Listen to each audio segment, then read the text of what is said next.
Hi, I'm doing Paul McWhorter's Pico W lessons and I'm up to lesson number 100, and Paul wanted us to put all the PIO Servo stuff in a class so that anybody using the class wouldn't have to know anything about PIO. So I'd already in lesson number 99 put some of the stuff in class, but I thought I ought to clean up everything. Now, I wrote this program before I watched his lesson, and he pointed out in his lesson that if you have more than one state machine using the same is it? No, not there, not in that bit, it's in that bit, using the same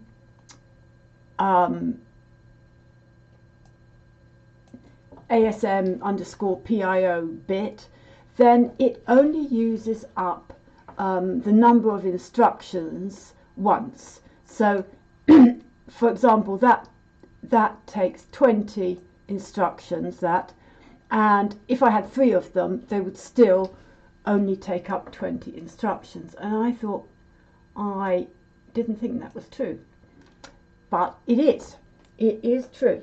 So I made this video before I knew that. So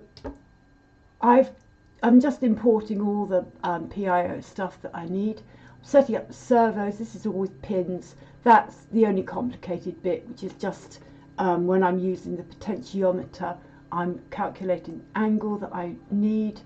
And I decided that I would also add to this, as well as having 3 servos, I would actually add the PIO challenge to it as well, to see if that would work at the same time. Excuse me. And that's that bit. So that's setting up, and I've added a bit more functionality to this.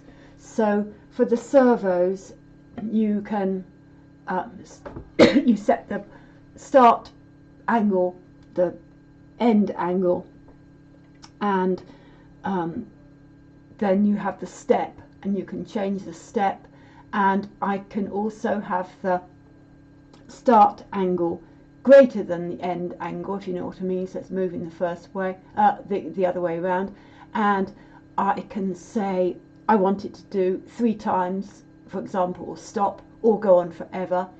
And for this one, when I'm doing it from 0 to 90 degrees, I'm saying I only want it to go one way. So it goes 0 to 90 quite slowly, because the step's only one. 0 to 90, and then goes whoop, back to 0, 0 to 90, whoop, back to 0. And all this, after setting it up, all you have to do is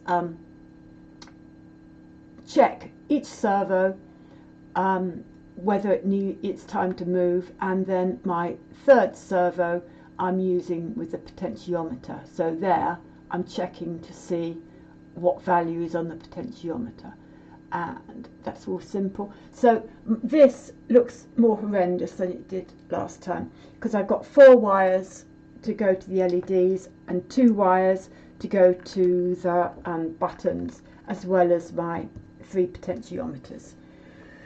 So shall I demonstrate it, or I'll just look in here first. Now this is very similar to my program for last week, so I have explained it. I've got a state machine usage, and I've got 8 occurrences for each, 1 for each state machine, and if it's 0, the state machine isn't being used, and if it's not 0, it contains the number of instructions that state machine is using. Now this, working it out, is assuming that every state machine, if they're all using the same whatever you call it, that bit, that they're all taking up the room again. So if I have 3 servos, there's 7 instructions in, stop that, sorry, the cat was scratching, if you have 3 servos and they each have 7 instructions, that takes up 7, 7 and 7. Well, Paul said that wasn't how it was, so I thought, humph. So my version is it's 7, 7, 7, not just 7. And so I've explained all of that. And then if I go servo.off, it's inactive. But that is all in a class called MyPIO. And the reason why I did this is any time you're using PIO with state machines, you want that bit to check whether you are allowed to use the state machine. So I put that in a class, and I have got my other, like my binary counter, inherits from my PIO. So what it does is it comes in and it goes super, oops, cat on lap, got super done init. So what it does is it goes off, does all that, comes back, and then gets on with it with what it wants to do. And similarly, how many lilies do I need? The servo PIO does the same thing. It goes off and it calls super done init, and then it does everything as before. The thing I've changed, as well as putting more functionality into it, is that I've put the generator function and the set sweep inside the class, because too difficult to understand for, you don't write a class and then say people have to understand it. If they could understand it, they could write their own. So I have got this generator function. Now, as opposed to the generator function before, it was just generating from the angles from 0 to 180 and back again. This one takes into account the fact that you can have a start and stop, an optional step, and it defaults to 1, an optional one way, which is, it defaults to false, so it defaults to going doinky doinky as opposed to just doinky doinky. And then n is the number of times you want to do it. So if you put in 0, that means forever, and if you put in a number, it sorry, the cat's wriggling, stop it, you might be able to hear me purring. So I've made it so you can, if the start is greater than the stop, you make sure that the step is going in the right direction, and all it does is, after it's worked out what it's doing, it yields the angle, and it goes on and yields the angle, and down the sweep it says, is it time to move the servo? If it is, you get the next angle. But this time, because you have the option of doing it a certain number of times and then stopping, it wouldn't yield another angle, which is what that stop iteration is. If there are no more angles, you just don't do anything. So we will run this program, not that program, we'll run that program and see what happens. Ooh, right, that one is going from 180, from 0 to 180 and back, and it'll do it 3 times. That one is controlled by the potentiometer, and this one here is going from, can't see, it's going from 0 to 90, and then it'll go back to 0 in a big jump. But I have to be quick, because as well as that, my PIO counter works. So that one has finished its 3 times. This little chap is still going. I don't know if you missed the fact that when it went up to 90,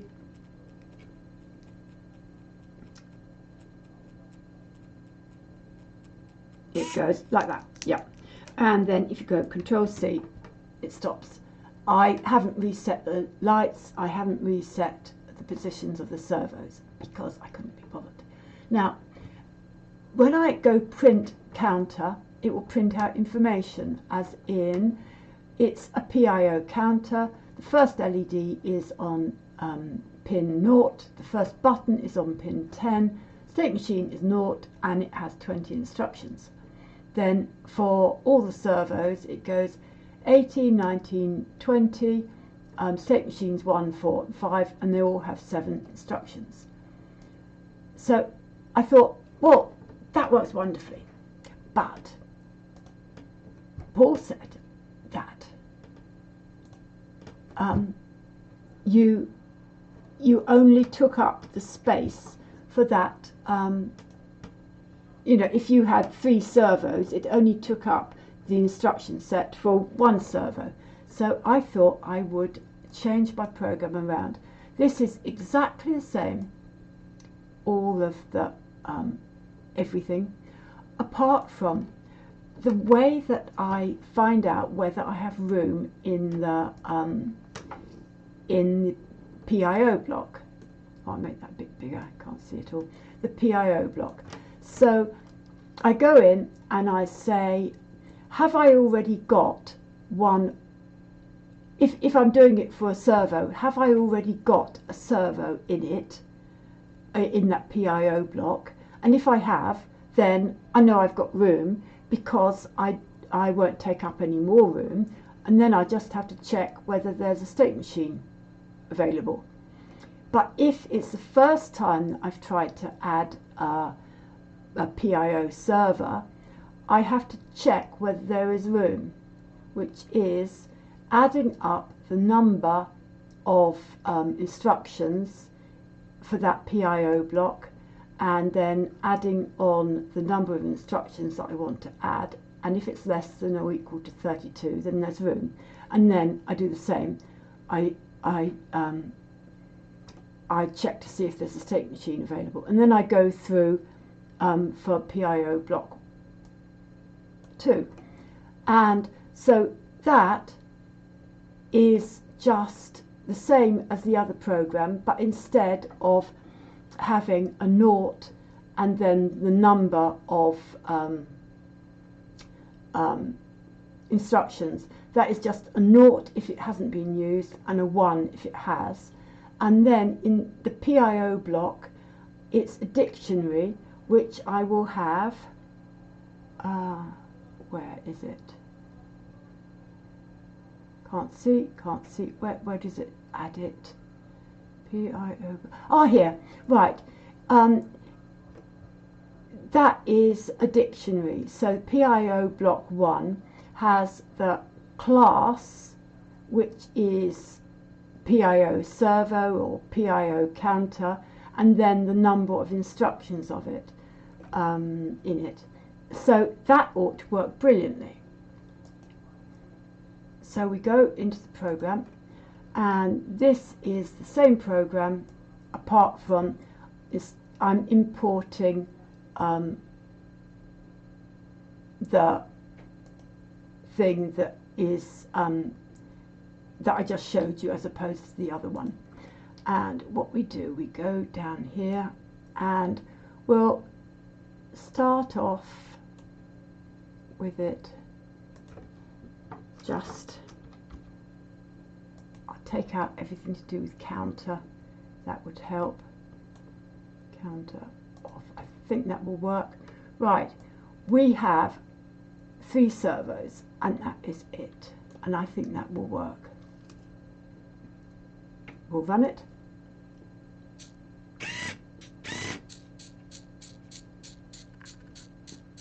Right, it appears to be working. Everything is working as it was, apart from we don't have the counter, or I haven't turned off the lights. Ignore those lights, I haven't turned them off. So it gives an indication. It says, right, I've created state machine 1, which is there, and in the PIO block 0, I've got a PIO Servo with 7 instructions, and then I created another one, and I created another one. So from lesson number 100 that Paul said, that means I've only used 7 of the instructions, which is great, and it worked. So if I go back in here and I meddle, if I meddle with this class, and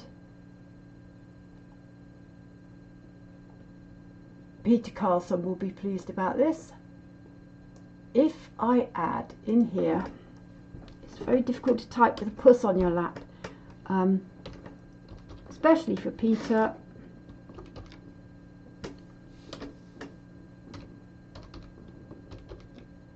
Right, they're each 9 long, so I'll change that to 9. And 3 times, no, 3 would fit, wouldn't they? No, I'll change that to more. I will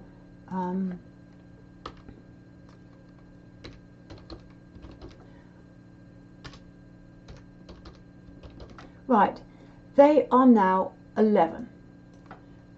So 3 times 11 won't fit, but as they're all using the same servo PIO, that ought to be all right. So I will save that, and here I am. All I'm doing is I'm using setting up 3 servos, no counter. We'll run that. Or I'll make my window smaller again. Right, so we can see. Run that. Ugh! Well, all I've done is I've made it bigger, and it ought to fit, because all 3 of them, because they are all using the same